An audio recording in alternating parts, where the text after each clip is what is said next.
Birth, rebirth, Renaissance, revolution, and reform. These are the themes of the 90 years from the American Revolution of 1776 to the end of this course with the end of the Civil War. These are the main themes. First, the American Revolution of 1776, and then the very visible Industrial Revolution in the 1820s, the renewal of religion in the Transcendentalists, and reform. This period, this 90-year period, was one of almost continuous reform, and the first reformer, a man we've already looked at, of course, was Thomas Paine, who was integrally connected with the Industrial Revolution, and he was also involved in issues of women's rights and the anti-slavery movement. These are the themes that we're going to be looking at today, women's rights and the anti-slavery movement that built up slowly through the late 18th century and into the 19th century and finally culminated in the American Civil War. Welcome to English 3350, a survey of American literature before the Civil War. We're in Studio 3 at the M.D. Anderson Library on the main campus of the University of Houston. I'm Barry Wood, and today we're continuing with a look at a number of influential figures in the reform movements of the late 18th and early 19th century. We begin with Thomas Paine. We've seen these titles before. These are the primary works, and we have looked at Common Sense and at the Age of Reason in previous classes. Keep in mind that Thomas Paine was born in England. He had a brief career as a pamphleteer in England before he met Benjamin Franklin, and it was in 1774, as you'll see, just 2 years before he came to America, to Philadelphia, that he met Franklin and got a letter of introduction for employment in America. And his first position in America was in journalism. He worked for the Pennsylvania Magazine. The little work that we have on the course to look at today is an occasional letter on the female sex. This is one of the small pieces that Paine wrote for the Pennsylvania Magazine, and it illustrates, and its date was August 1775, so you'll see that just a matter of weeks after this particular work, he clearly must have begun work then on Common Sense, which you'll remember is the work that helped to launch the American Revolution. And I think it's very interesting to contemplate that comments on the women's situation actually begin even before the American Revolution. Published, as I say, in August of 1775, Paine writes in his occasional letter on the female sex in rather sweeping generalities. Of course, we've seen that in both of his previous works, in Common Sense and the Age of Reason, which, recall, was an indictment of biblical religion. But I suppose there's a place for such generalities as a kind of mapping out of the ground. This was, after all, just at the very beginning of the American experiment, and before one can really turn to specifics, I suppose it's necessary to map out the broad landscape. And this particular work, The Occasional Letter on the Female Sex, is a kind of bitter indictment of the situation of America women, not only in America but around the world. And it's, of course, calling, among other things, for the vote. And this, we need to keep in mind, was some 145 years before American women actually did earn the vote. So this is a kind of opening shot in the whole discussion of women's rights and women's condition, and Paine deserves attention for perceiving this as an issue, an important issue for discussion. He begins with the paradoxical relationship of men and women that he sees in the world around him, that men have both adored and oppressed women, that they have been both tyrants to women and their slaves, and that they have paid more attention to the charms of women than their happiness. There's one interesting quotation that comes up in this little letter that I want to comment. All Asia, he says, is covered with prisons, where beauty in bondage waits the caprices of a master. The multitude of women assembled have no will.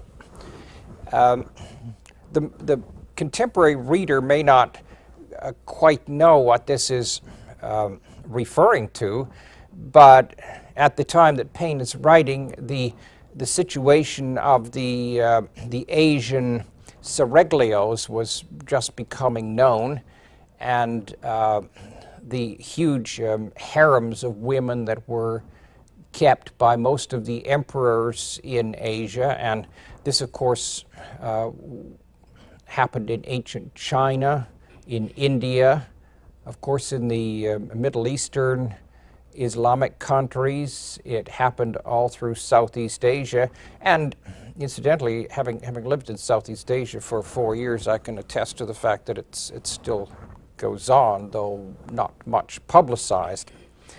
The multitude of women in these situations of bondage assembled have no will. There, the lovely sex are obliged to repay even their servitude with the most tender affections, or with the counterfeit of an affection which they do not feel. Pleasures are involuntary and joyless. A rather dramatic example of the situation of the female, and of course what had recently come to European attention was this immense seraglio in Turkey, where literally hundreds of women were kept for the pleasure of the Sultan. Closer to home, Thomas Paine notes the severe legislation that governs the situation of women, keeps them in a perpetual state of dependence upon men. It confines women, it debars them from the business world, it debars them from their own choices in entertainment, and legally it constrains the disposal of their goods through the inheritance system. They are robbed of freedom of will by the law itself, and they are judged in lawsuits by officials who are both their tyrants and their seducers. And that last comment, I'd like to remind you again of that wonderful little piece by Benjamin Franklin that we looked at in an earlier class, the speech of Polly Baker, who recall was hauled before the court for being pregnant yet again, and her speech is about that, the position of women, and clearly in that little item, the judges, some of the judges are probably guilty. In any case, one of the judges, you'll recall, is turned around by her speech and marries her the next day. There are two parts to this occasional letter. The first page and a half is a kind of expository essay written, as the quotation that we already looked at would indicate, in a third-person omniscient essayist expository point of view. The second part of the essay, the final part, is one long paragraph, and Paine adopts here the first-person point of view and has a fictitious woman speak out addressing men. The whole paragraph is in quotation marks, and it's worth noting that this is a literary method. As soon as a writer leaves the expository style of an essay, the third-person objective sort of point of view, and moves over to quotation in this fashion, creating an imaginary speaker, this personalizes the message and is an incursion of a literary method into the essay. And it's notable that this happens fairly often, even in these 18th century writers that we normally think of as political or economic or certainly essayist writers. It's this ability to utilize literary devices that makes the Enlightenment writers like Thomas Paine and Benjamin Franklin into literary writers. The final paragraph in this little letter is a plea for equality for women, a request for equal praise for women for work done and for goals accomplished, and it's a request for recognition for the duties, women's duties connected with being wives and mothers and educators of youth. It's a plea for recognition equal to the recognition granted to men for the things that they accomplish in their own very different sphere of activity.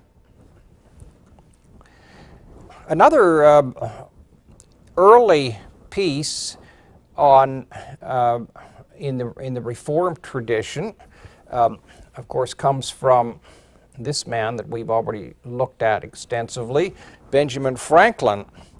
This is Benjamin Franklin's letter to the editor of the Federal Gazette.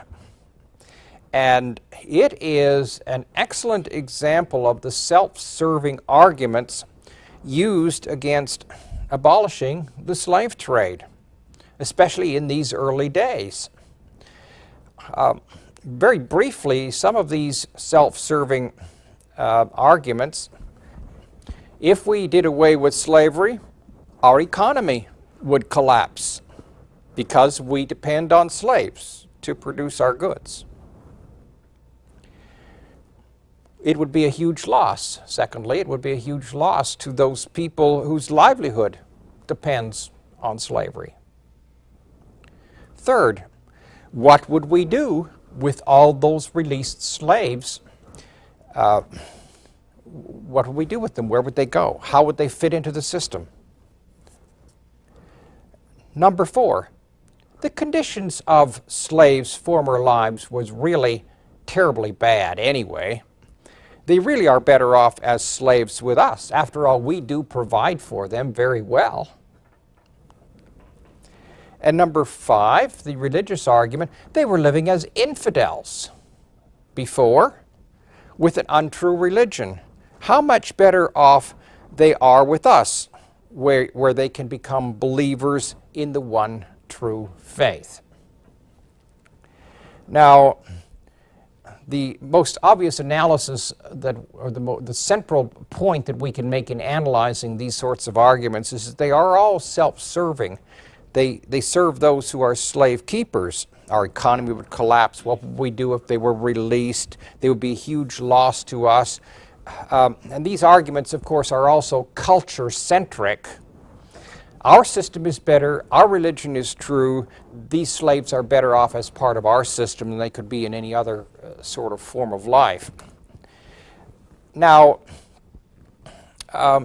people in Benjamin Franklin's day, and this little work is dated to 1790, were probably not aware of how self-serving these arguments are, how insular and how culture-centric they are. there's no sense in the writings of these writers in the 18th century, or at least very little sense that there's a kind of violation of the person that is involved. And of course we know that African Americans were denied the rights guaranteed under the Declaration of Independence and the Constitution and the Bill of Rights. So there's a sense here coming out in the writing that there's a beginning towards a recognition of African Americans as people, but it's certainly not very explicit. And it's clear that even among the Founding Fathers, African Americans were not necessarily regarded as full citizens in the same way that Anglo-Americans were, with rights to vote and so on. I think that's fairly clear historically now. The Founding Fathers, in saying all men are created equal, of course, were sort of had a blind spot to the men that were African American. They also seem to have a blind spot towards women. Franklin's rhetorical strategy in this little work is a very interesting one. He finds and quotes something that was published in Algiers 100 years earlier, actually 103 years earlier, in 16, or is it 93? I guess it's 93 years earlier, in 1697. A sect known as the Eureka sect had petitioned the government to abolish slavery and piracy. The piracy of foreign ships was one major source of slaves for Algiers, and apparently there were about 50,000 slaves in Algiers. And Franklin quotes this in his letter. It was a statement by a government official against the petition to abolish slavery. That is, it was in favor of keeping slavery and piracy. And here, the rhetorical strategy is brilliant, because with the same kind of self-righteous rhetoric, we see Sidi Muhammad Ibrahim, a member of the Algiers government, attacking the idea of abolishing slavery. And the arguments are very precise. Our economy would collapse. It would be a huge loss. We'd have nothing to do with all of these slaves. They're better off with us, and they are better off with our religion. The impact of the quotation comes from the reversal of viewpoint that it holds for the American reader. The slaves that Algiers has, about 50,000 of them, includes a huge percentage of Europeans from places like Spain, Portugal, Italy, England. These slaves are English and other seamen captured by Algerian pirates. And seeing the same sorts of arguments being made in reverse, of course, has an enormous rhetorical impact. Here is our Algerian official speaking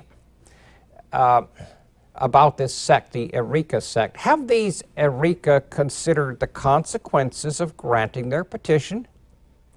If we cease our cruises against the Christians, who in this hot climate are to cultivate our lands? Who are to perform the common labors? Must we not then be our own slaves?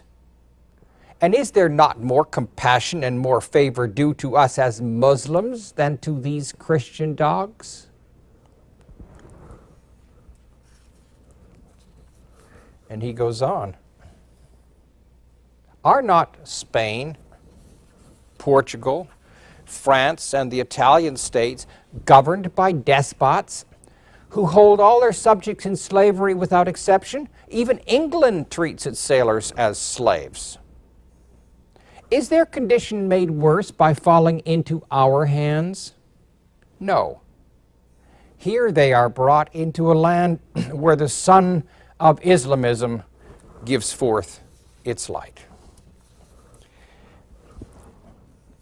So, of course, the idea that the Christians were enslaved in Africa by Muslims was shocking in Franklin's day, and shocking too that Muslims could argue that Europeans were better off in that position, better off under a Muslim religion than an infidel religion like Christianity. A piece like this is really very fine for illustrating the narrow sort of culture-centric attitudes that people so easily fall into. For us, these arguments provide an insight into the amazing cultural biases that are involved in arguments for slavery, the rights of owners above all others, the possibility of, you see, that slaves have any rights of their own is simply not addressed in any of these earlier arguments, neither in the 17th century Algiers document nor in the 1790 argument. Clearly, it's going to take several more decades before the arguments would shift to what we see as absolutely central, and that is human rights, the rights of all people to life, liberty, and the pursuit of happiness. Now, before we go on to look at other documents, I just want to make a note on Benjamin Franklin. You'll recall when we looked at Benjamin Franklin that one of the literary devices that cropped up again and again in his works was the adoption of masks or roles or pseudonyms.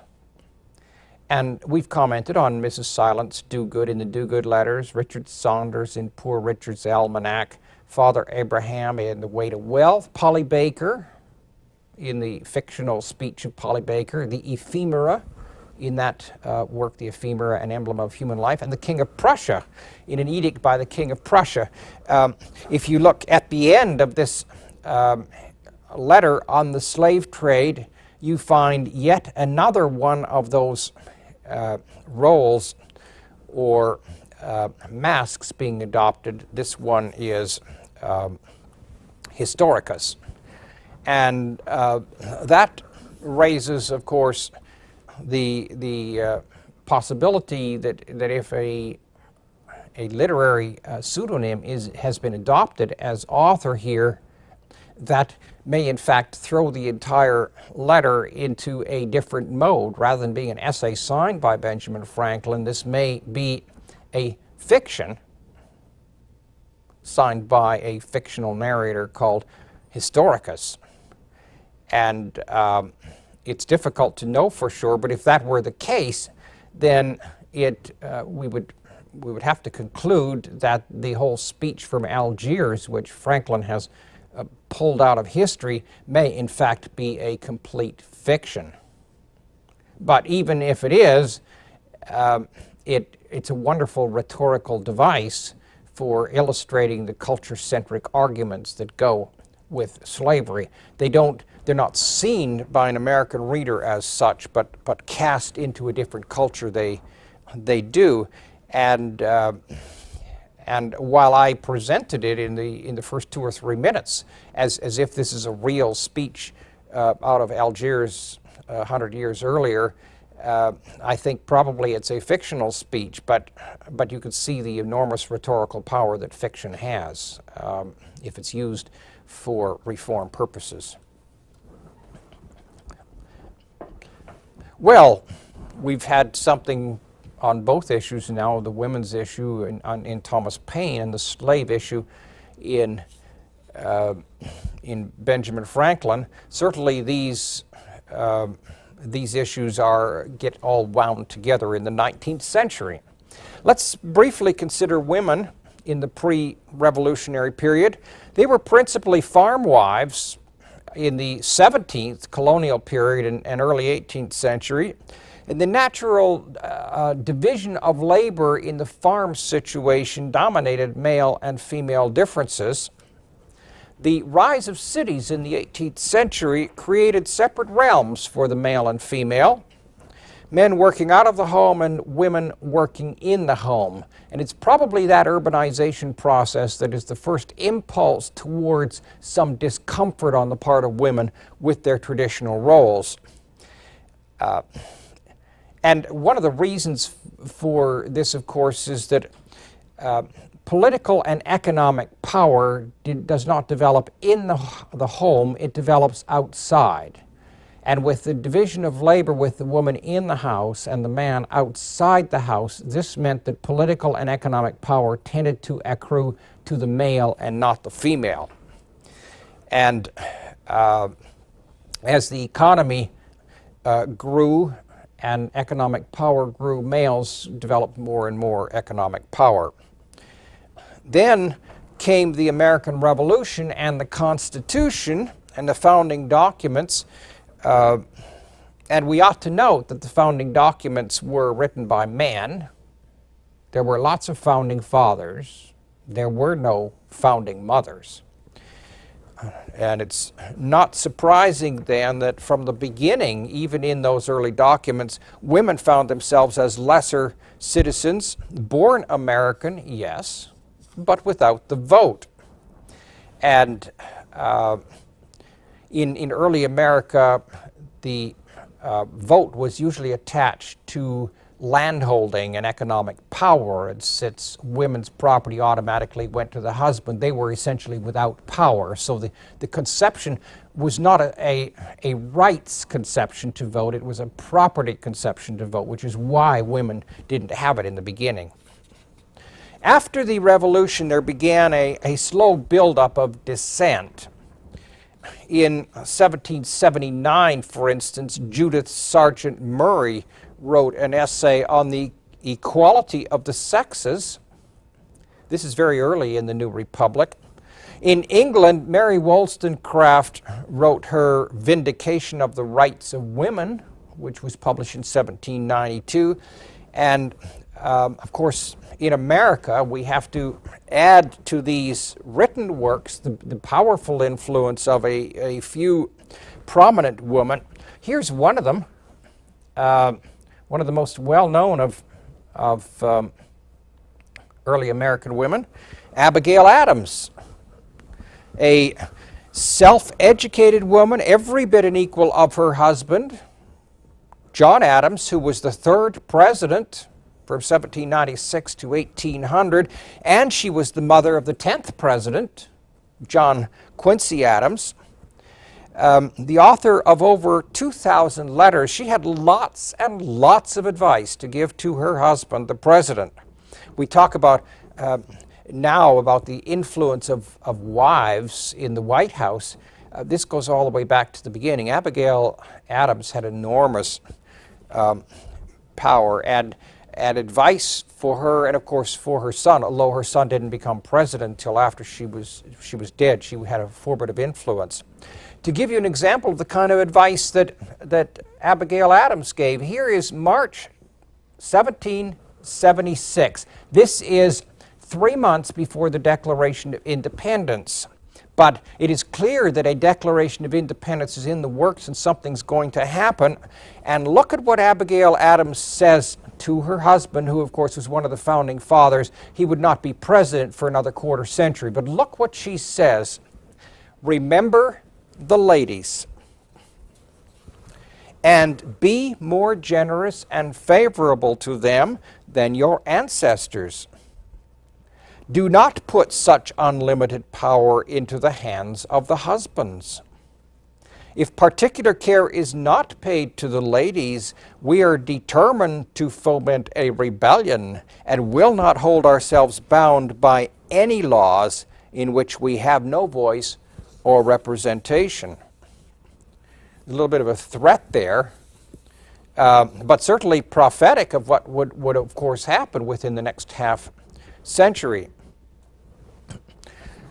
Meanwhile, of course, around the turn of the century, women were having their enormous success in writing. We've already looked at Susanna Rowson's novel Charlotte Temple America's first bestseller, and Hannah Webster Foster's The Coquette, both coming in the 1790s, not only presented the problems of women in society, but provided a kind of role model of successful women in the authors of these works themselves. In the 1820s, industrialization hit in Massachusetts and New England with a vengeance, and migrants from rural areas flocked to the Atlantic port cities and the industrial towns.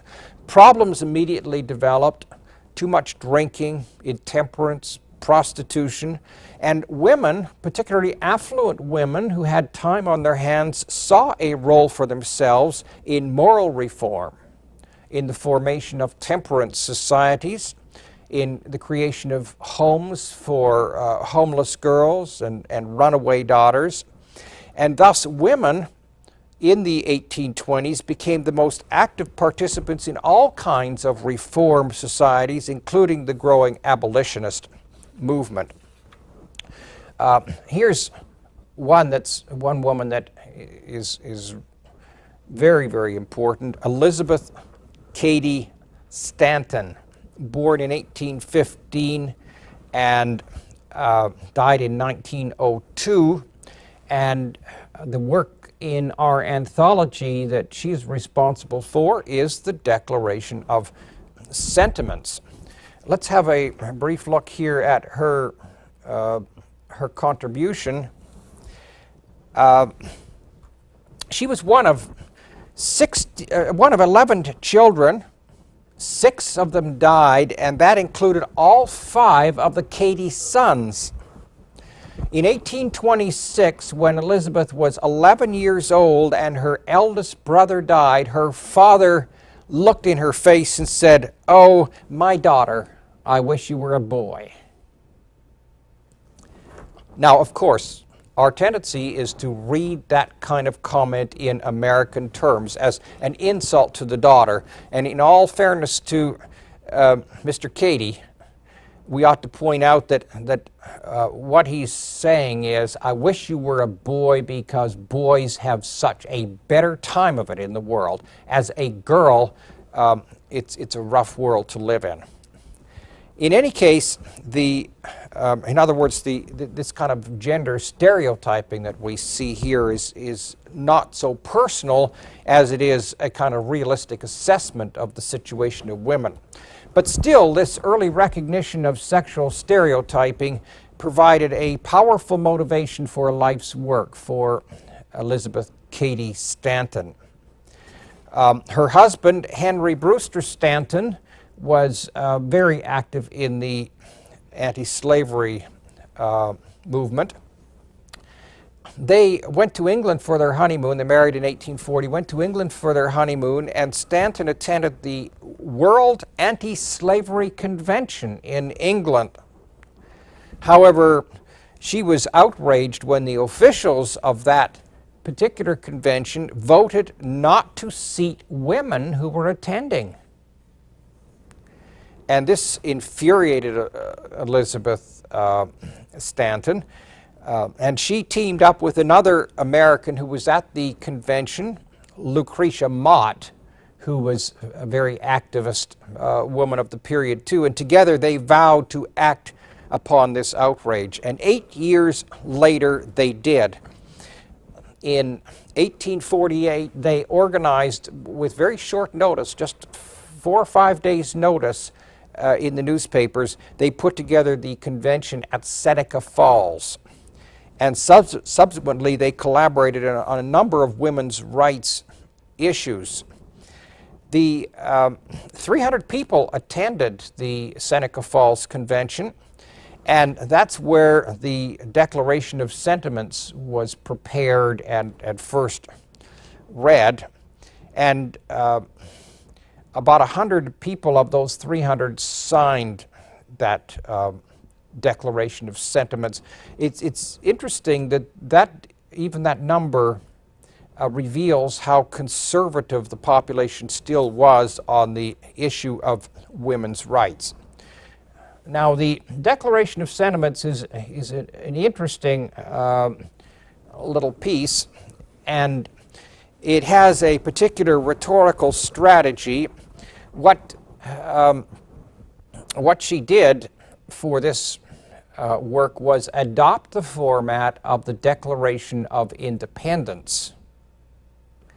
And so it has the same four parts that the Declaration of Independence has. It has an introduction, a paragraph on philosophy, a list of grievances. You recall that the grievances in the Declaration of Independence were the American rebels against the British king. 27 of them, if I recall correctly, were outlined in the Declaration of Independence. And then finally a fourth part, the Declaration itself. The introduction begins with the same words: when in the course of human events and so on, it's now time for women to speak out, because women are in an inferior position. And the philosophy section begins with the same vocabulary as Jefferson's Declaration of Independence. We hold these truths to be self-evident, and so on. The grievances against men, of course, have to do with the inferior position of women in legally, politically, economically, in terms of all aspects of the law, and so on. And what the document, this Declaration of Sentiments, declares and requests is an immediate admission to all the rights and privileges which belong to them as citizens. And that translates directly into, we want the vote. Now, the reaction to this particular document was immediate, and it was discussed nationwide in the newspapers. The convention itself was satirized and ridiculed. Stanton and her friends were for a time ostracized. These, of course, are reactions that are a little difficult for us to fathom today.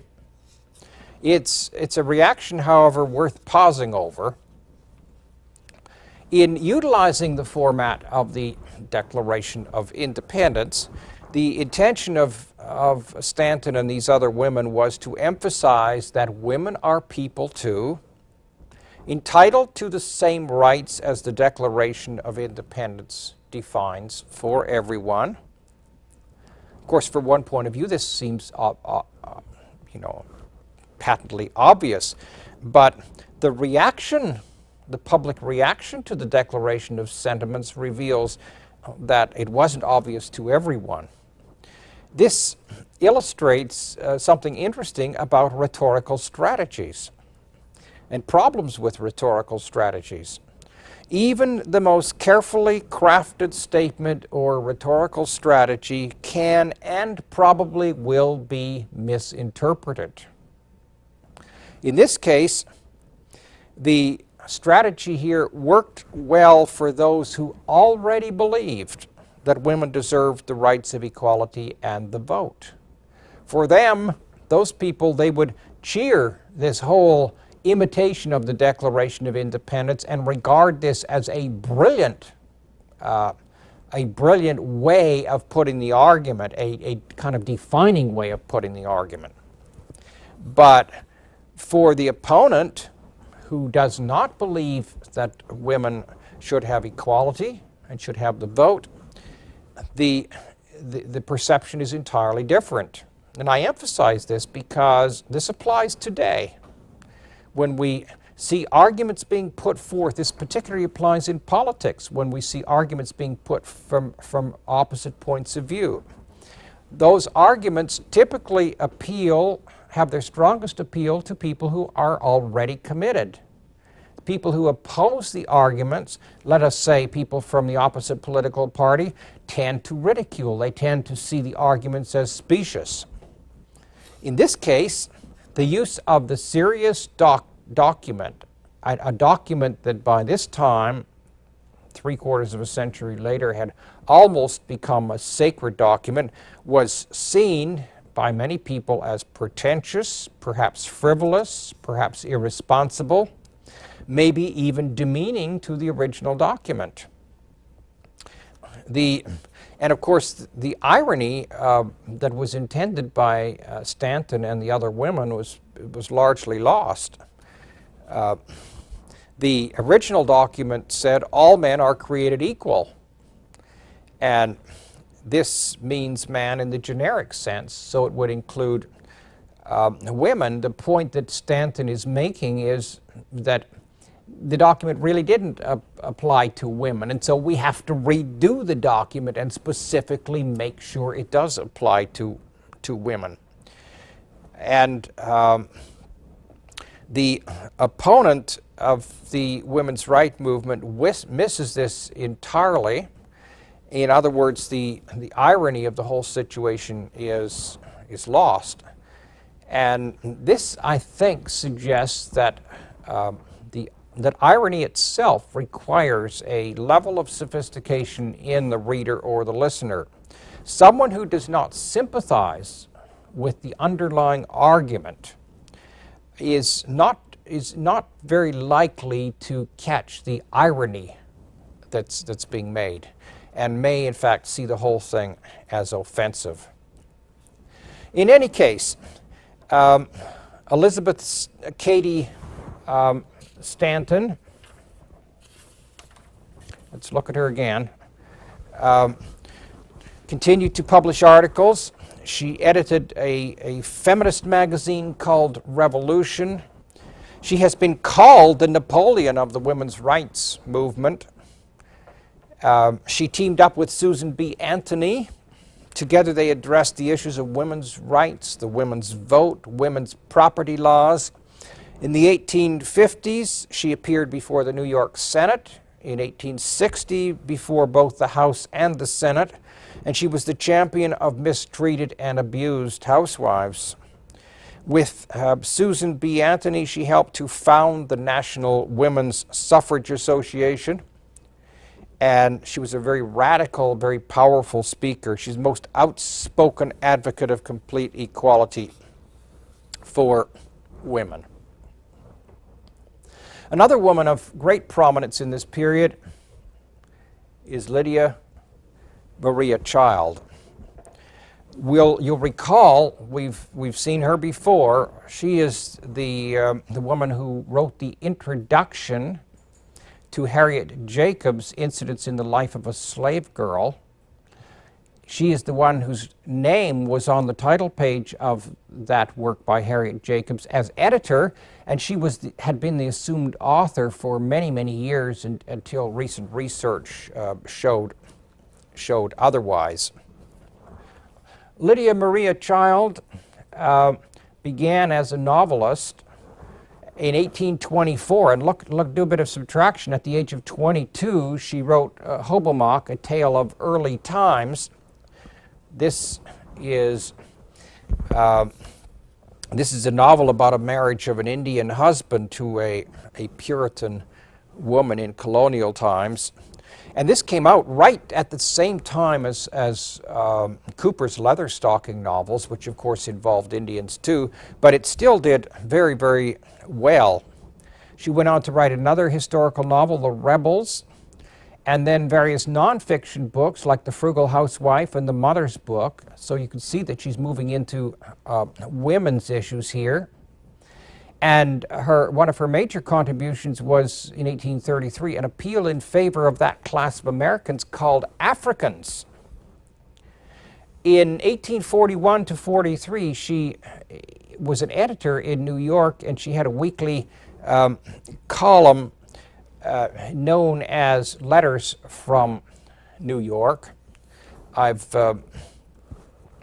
already referred to her letters, her editing of Harriet Jacobs in 1861, and in 1868 she wrote an appeal for the Indians. So you can see that she was concerned about Indians, about women, and about the situation of African Americans. And this she illustrates, I think, very, very, very well the way in which these reform movements to do with women and abolition and education were, and to some extent the situation of the Native Americans, was all tangled together. The same people that got involved in the abolition movement got involved in the women's rights issues too. The letter that we have in the anthology is letter number 50, which is referred to as Women's Rights. And the opening paragraphs illustrate Child's ability as a writer and her experience in writing novels. The long third paragraph, for instance, in the anthology excerpt is full of interesting anecdotes about women's place in society, with illustrations from various cultures around the world. And some of her main points here, the present condition of women in the world derives from physical force. She's smaller and easily overpowered by the male. This is all put in very quiet language. If she were alive today, she'd probably write a book on rape. She has little use for gallantry, which she says is a flimsy veil which foppery throws over sensuality to conceal its grossness. She sees gallantry as condescension towards women, a trick to subtly remove women's rights.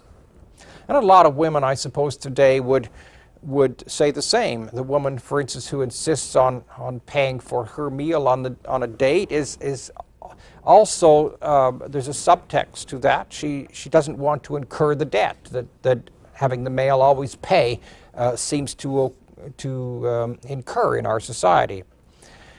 Lydia Child says that she reads few books without feeling insulted as a woman, and she makes comments that popular novels use descriptive language like rosy lips, melting eyes, and voluptuous forms when referring to women. In other words, women are referred to in sexist language, and she would have a field day if she could go into a modern bookstore and start pulling down bodice rippers and romance novels, which are full of that.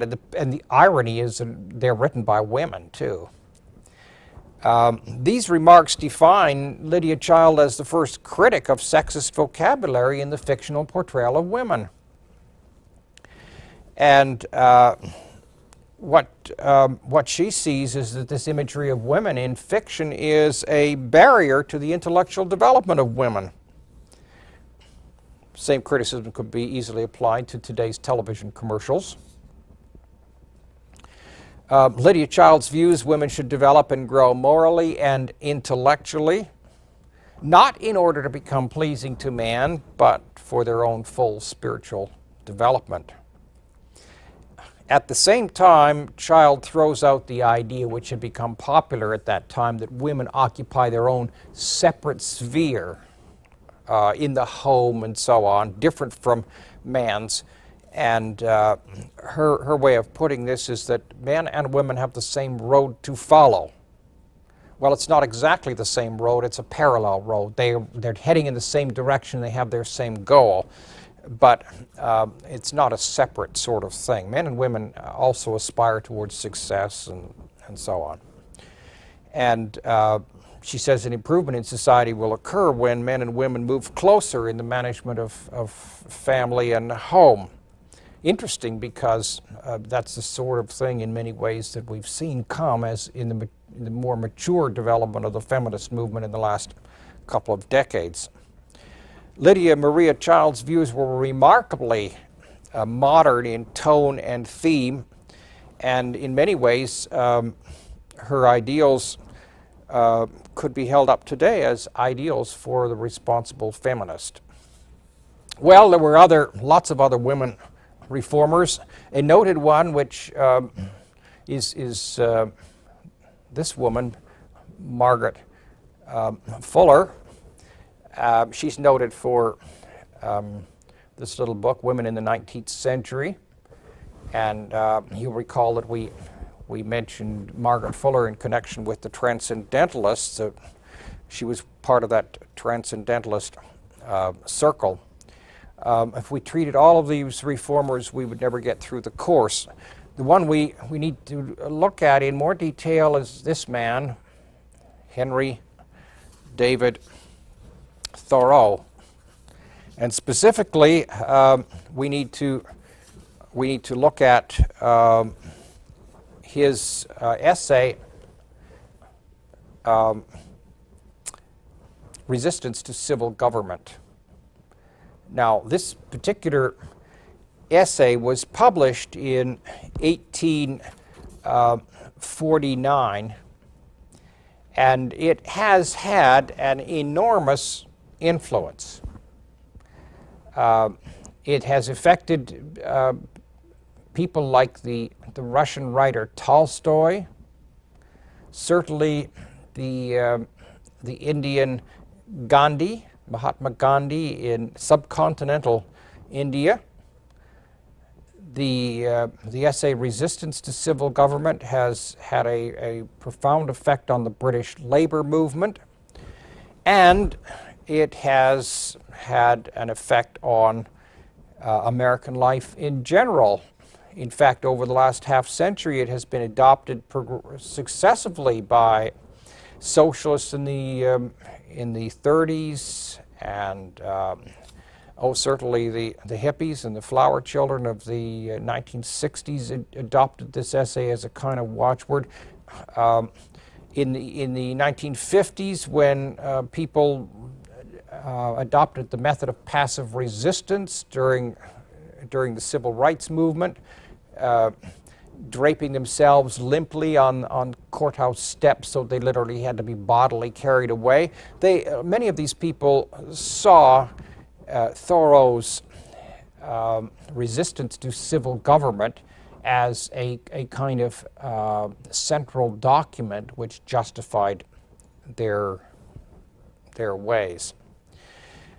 Political influence of this document, however, has to be placed alongside other things, and that is the fact that Thoreau himself is a transcendentalist, and thus there's a kind of spiritual undercurrent to this work. Thoreau's writings, almost all of them, focus on the notion of rebirth. We find that if we look at his books and his essays. A very common way that he ends his works is with an appeal to the idea of rebirth. And resistance to civil government is really about the possibility of a political rebirth. Now, grasping the way this essay works is not particularly easy. The essay needs to be understood partly as a story. It involves a progression, and it is based on a personal incident in Thoreau's life, and understanding that is sort of central to grasping what Thoreau is saying. If you read the essay carefully, you find that there appear to be two rather different centers of interest in the essay. One of these derives from various political ideas that are set forward in the essay, and they're set forward both in a big block at the beginning of the essay and in another block at the end of the essay. The other set of interests focuses on the personal anecdote of Thoreau's night in jail. And it's important to look at the text, the actual text in the anthology rather carefully. If you look at it, you'll see that the essay is divided into three parts, with the first part running from the beginning of the essay on 2015 and coming down to the break in the page on 2024. So 9 pages. And you'll notice then that the subsequent section, the middle section, the anecdote about Thoreau's night in jail, is set off from the main text. It is indented, it is set in slightly smaller type, and in this text it is italicized. And that goes over then to 2 pages to 2026. Then there's another break in the text, and you come back to the regular sized print, which occupies the last 4 pages of the essay. So we have this 3-part structure in this essay, and it's crucial to understand that there are 3 distinct parts here. The way this worked, Thoreau was working or living out at Walden Pond in July of 1846. He had a shoe in a shoemaker's at Concord being repaired, and on either July 23rd or July 24th of 1846, he, in the afternoon, walked into Concord to retrieve the shoe that had been repaired. At that point, he was seized and thrown in jail. The reason was that he had failed to pay his poll tax, and his view seems to have been that since he didn't utilize any of the services of the government, that he didn't feel he particularly wanted to support the government. And particularly, he was a little unhappy about some of the uses of the government was making of tax money, waging the war on Mexico, for instance. This is not unlike Jane Fonda's activity in the late 60s, early 70s, when she tried to calculate the portion of her taxes that were going to support the Vietnam War and protested against the payment of that. Now, the placement of this little narrative section in the middle, and incidentally what happened, Thoreau was asked to give a lecture a couple of years before this was published, and he apparently wrote out the beginning part of the essay and then went to his journal and tore out a couple of pages from his journal, which are about this narrative of his night in jail, put that in with his newly written manuscript, and then, rather than recopying, he just took his journal piece, and then he wrote an ending afterwards. So in terms of the manuscript, it actually was in 3 separate parts, with the middle part being a piece torn out of his journal.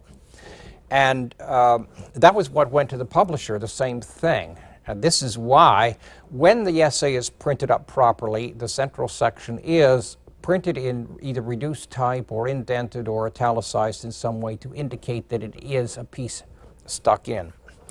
Now, Thoreau describes the night in jail as a kind of traveling into a far country, and his view of Concord, where he is imprisoned, turns into a kind of nighttime vision. He sees Concord almost in medieval terms. Some of the wording, the Concord River was turned into a Rhine stream, and visions of knights and castles passed before me. He sees Concord in very negative terms. The next morning, he's released from jail, and it's guessed that one of his relatives paid the poll tax, which only amounted to $2 or $3. But he was let out of jail the next morning, and he then simply resumes his life. He takes up where he left off the day before, and he joins a huckleberrying party, and off they go the next morning to Fairhaven Hill, which is actually a real hill about 2 miles distant from Concord, roughly in a southeasterly direction. And this the movement of the story then, if you think about the movement of the story, it is from Walden out in nature into Concord, where he spends a night, and then back out into the natural world. And it would perhaps be helpful here if we could just see how this works structurally. The movement of this essay we could indicate like this, from the beginning of the essay to the end. The essay is divided into three parts in this fashion. Now, there's a kind of polarity that is working in the essay, with Walden being the place where he lives and being seen in rather idealistic terms, and in a kind of contrast to the America that he sees all around him in about 1846, when this event occurred. Now, what happens in terms of the narrative is that Thoreau is up here in Walden in July. One of these days in July, he walks into Concord and then is caught around sunset and thrown in jail, and spends a night in jail and is released at dawn the next morning.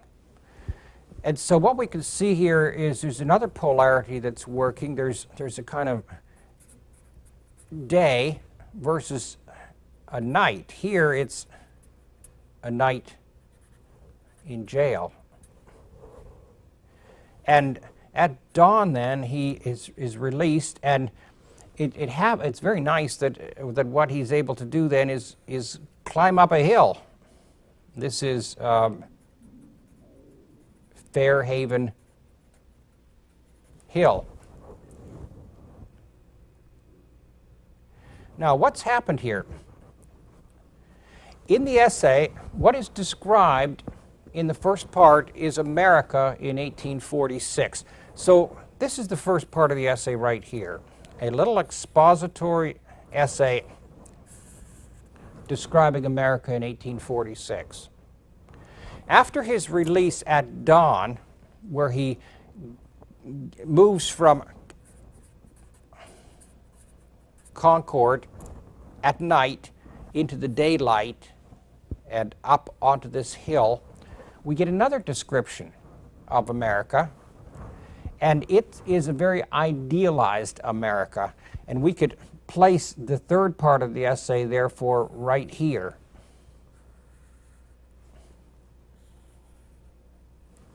This is America reborn. Now, if you read this essay in terms of a kind of argument where problems lead to solutions, that would be to read the essay in linear fashion.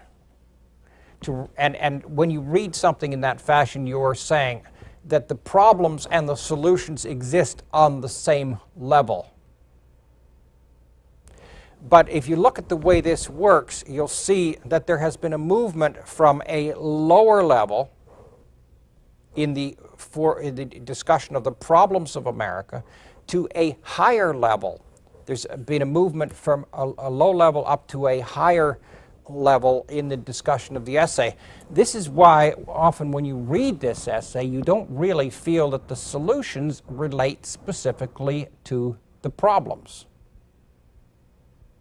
But we need to keep in mind, and let's keep looking at this diagram while I talk.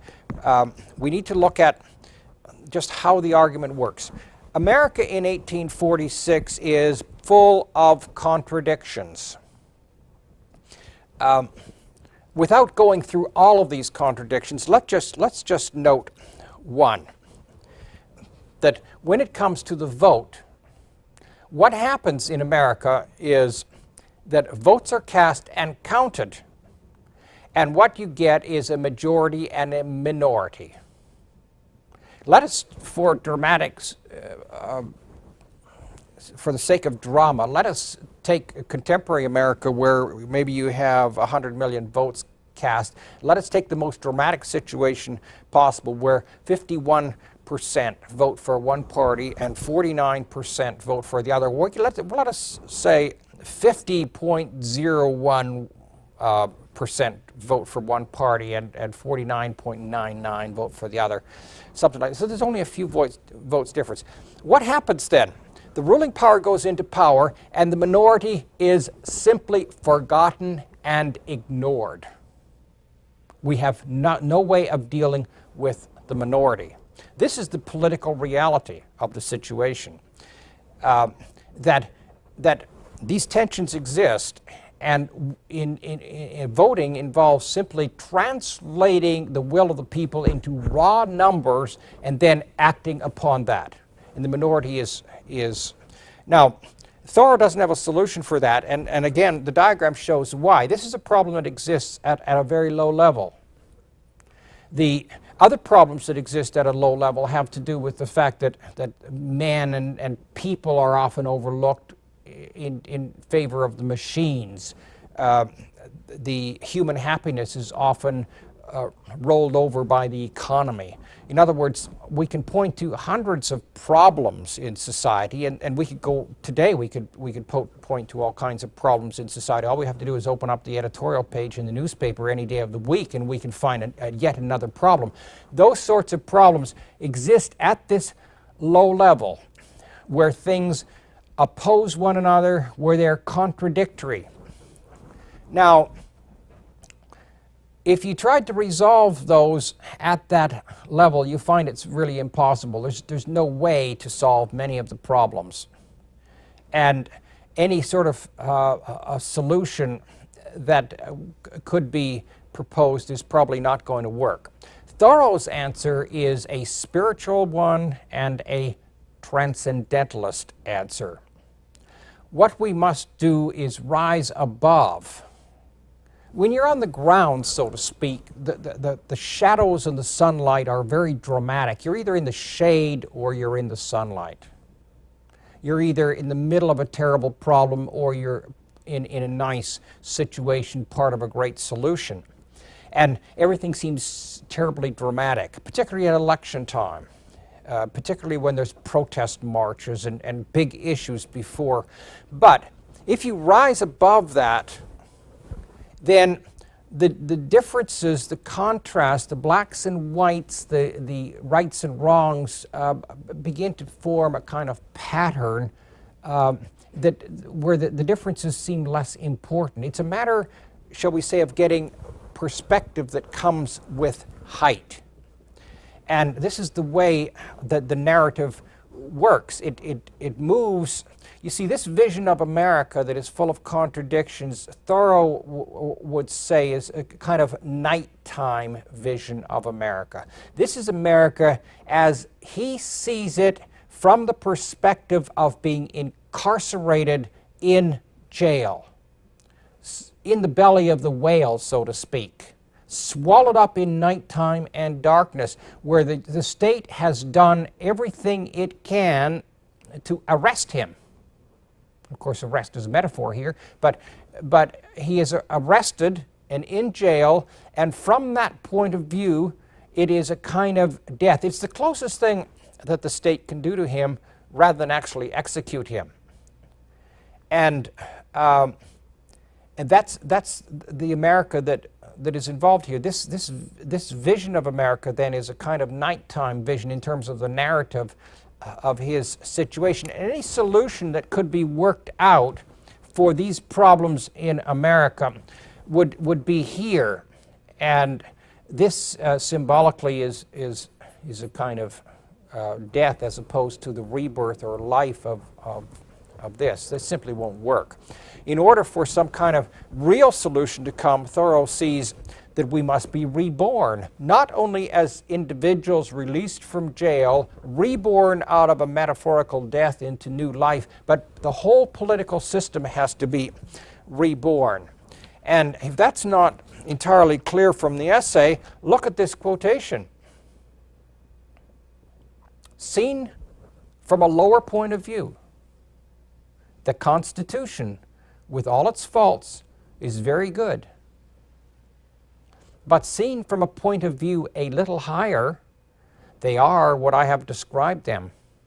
Seen from a higher still, and the highest, who shall say what they are, or that they are worth looking at or thinking of at all? Thoreau would say then that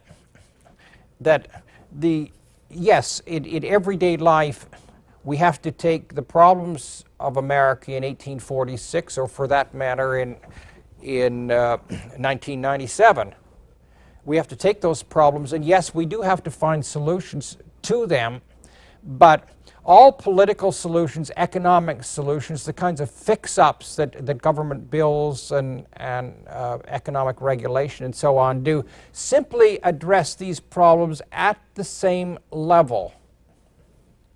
Thoreau is saying that these problems finally have to be seen from a new level, that we have to, that a real rebirth requires moving from this low level perspective on things to a much higher perspective where these problems cease to be so important, and the spiritual situation turns out to be what's really important.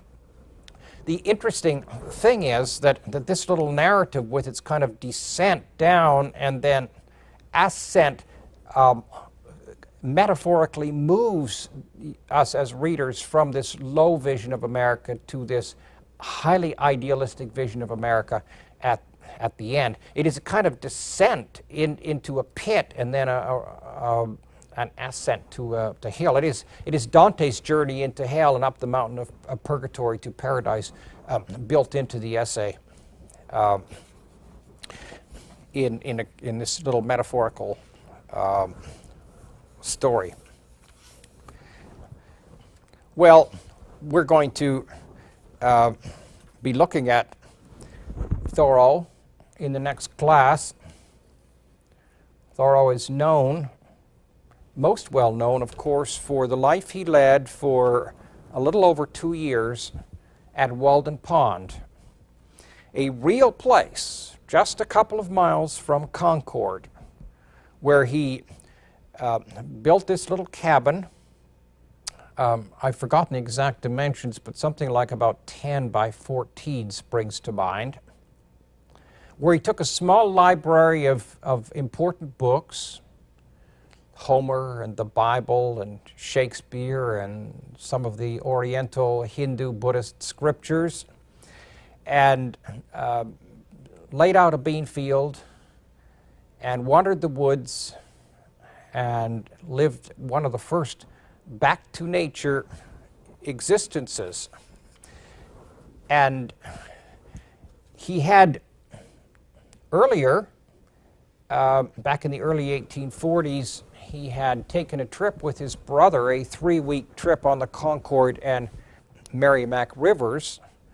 That is, he traveled in a northeasterly direction from Concord up to the border, the northern border, and then got onto the Merrimack River and traveled upstream into the mountainous country. That was in the early 1840s, a 3-week trip. During his time at Walden, he worked on writing that book, or that story, up in the book that was published in 1849, A Week on the Concord and Merrimack Rivers. That was also the year that he first published Resistance to Civil Government. Then his Walden experience was written up in 1854 as Walden, or Life in the Woods. Some of his, a lot of his writings had to do with travels. The Maine Woods, for instance, was about an excursion up into the mountain country, and so was Cape Cod. He made 3 trips out onto Cape Cod. This was before there were modern highways to travel. But you'll see that he was part of the protest movement and the reform movement with his resistance to civil government and his slavery in Massachusetts and a plea for Captain John Brown. A very interesting man, one of the transcendentalists, one of the great writers of the 19th century. And we'll look at him next class in detail, his life at Walden and portions in the anthology from that very fine book. Well, have a good day.